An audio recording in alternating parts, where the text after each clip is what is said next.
कृष्णाय वासुदेवाय हरे परमात्मने प्रणतक्लेशनाशाय गोविंदाय नमो नमः। हरे कृष्णा कृष्णा कृष्णा हरे हरे, हरे राम राम राम हरे हरे।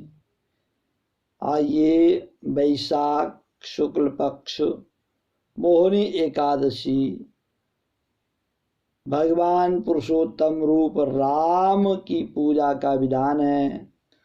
भगवान की प्रतिमा को स्नान करा के उत्तम वस्त्र ऊंचा आसन पर बिठा करके भगवान की पूजा करें, आरती करें, मीठे फलों का भोग लगाएं, तत्पश्चात प्रसाद वितरण करके ब्राह्मणों को भोजन कराएं, दान दक्षिणा दें।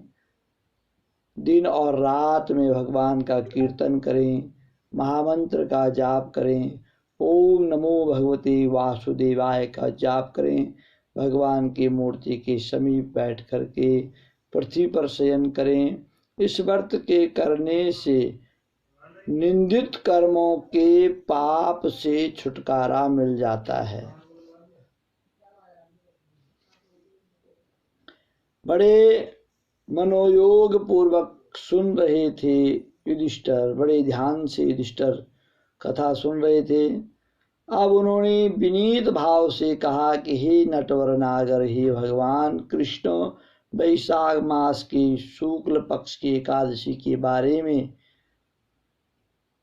कथा सुनाइए और बताइए। भगवान कृष्ण ने कहा कि हे कुंती पुत्र, जब सीता जी के वनवास के बाद रामचंद्र जी बहुत व्यथित हुए, दुखी हुए थे। उन्होंने वशिष्ठ जी से पूछा था कि गुरुदेव, मुझे कोई ऐसा व्रत बताइए जिससे समस्त दुखों, संतापों और पापों का नाश हो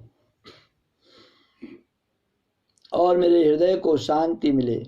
उस समय वशिष्ठ जी ने तो उत्तर दिया, जो उत्तर दिया वह मैं तुम्हें सुनाता हूँ। महर्षि वशिष्ठ जी ने कहा, हे राम, आपने कोई पाप नहीं किया। आपका तो नाम लेने से ही मनुष्य की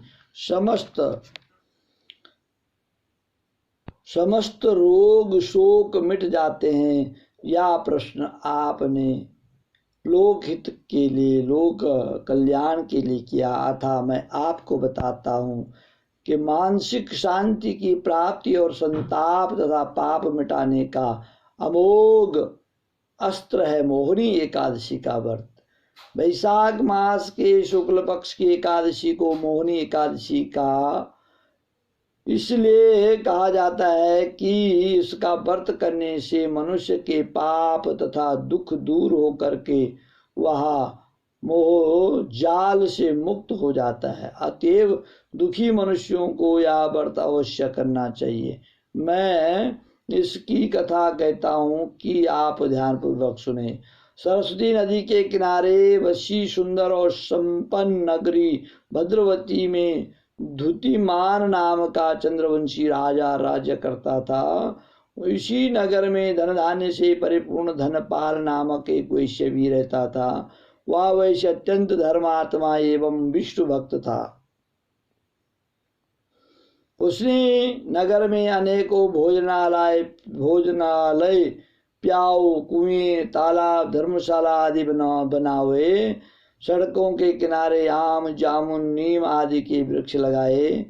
उस वैश्य के सुमना, सद्बुद्धि, मेधावी, सुकृति, दृष्टबुद्धि नाम 5 पुत्र थे। उसके 4 पुत्र तो धर्मात्मा थे, परंतु सबसे छोटा बेटा दृष्टबुद्धि महापापी, लंपट, दुराचारी, वह वैश्याओं, दुराचारी मनुष्यों की संगति करता, जुआ खेलता, दूसरों की स्त्रियों के साथ भोग विलास करता तथा मद्य मांस का सेवन करता। इस प्रकार अनेक कुकर्मों में फंसकर वह अपने पिता के धन को नष्ट करता था। उन्हीं कारणों से उसके पिता, भाई तथा कुटुंबियों ने उसको घर से निकाल दिया। घर से निकाल देने के बाद सब धन नष्ट हो जाने पर वैश्याओं तथा दुष्ट संगी साथियों ने उसका साथ छोड़ दिया। अब वह भूख और प्यास से अत्यंत दुखी रहने लगा। तब उसने रात्रि के समय चोरी करना आरंभ किया। एक दिन वह पकड़ा गया, परंतु राजा कर्मचारियों ने उसको वैश्य का पुत्र समझ करके जान करके छोड़ दिया। परंतु जब दूसरी बार पकड़ा गया तो उन्होंने राजा के सामने उपस्थित कर दिया। राजा ने उसे दंडित करके कारागार में बंद कर दिया। कारागार में राजा ने उसको बहुत दुख दिया, फिर नगर से निकाल दिया। अब तो वह वन में रहने लगा, जानवरों के शिकार पर अपना जीवन यापन करने लगा। एक दिन भूख प्यास से व्याकुल वह शिकार का पीछा करते करते कौंडिन्य ऋषि के आश्रम में जा पहुंचा। उस समय वैशाख मास था और कौंडिन्य ऋषि गंगा स्नान करके आ रहे थे। उनके भीगे वस्त्रों के छींटे पड़ने से उसको कुछ सद्बुद्धि प्राप्त हुई और वह मुनि के सामने हाथ जोड़कर कहने लगा, हे मुनीश्वर, मैंने अपने जीवन में बहुत पाप किया था। आप उन पापों से छूटने का कोई साधारण और बिना व्यय बिना खर्चे का उपाय बताइए।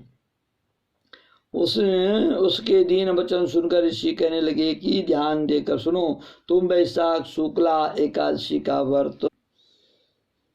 व्रत करो। इस एकादशी का नाम मोहिनी है और इससे तुम्हारे सब पाप नष्ट हो जाएंगे।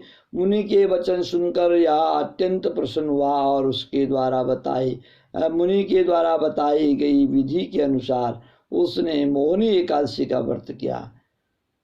हे राम, इस व्रत के प्रभाव से उसके सब पाप नष्ट हो गए और अंत में वह गरुड़ पर चढ़ करके विष्णु लोक हो गया।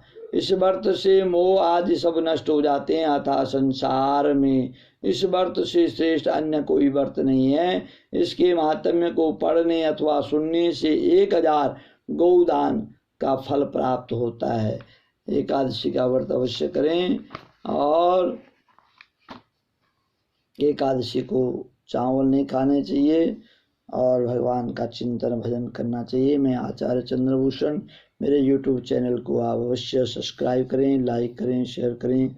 जय जय श्री राधे। और कोरोना काल में आप अपने आप को, अपने परिवार को सुखी रखें, सुरक्षित रखें, स्वस्थ रहो, मस्त रहो, प्रसन्न रहो, नारायण का चिंतन करते रहो। चिंता मत करो। कोरोना जो महामारी है इसमें चिंता नहीं करनी है, चिंतन करना है, भगवान का चिंतन भजन करना है। हर हर महादेव। जय जय श्री राधे।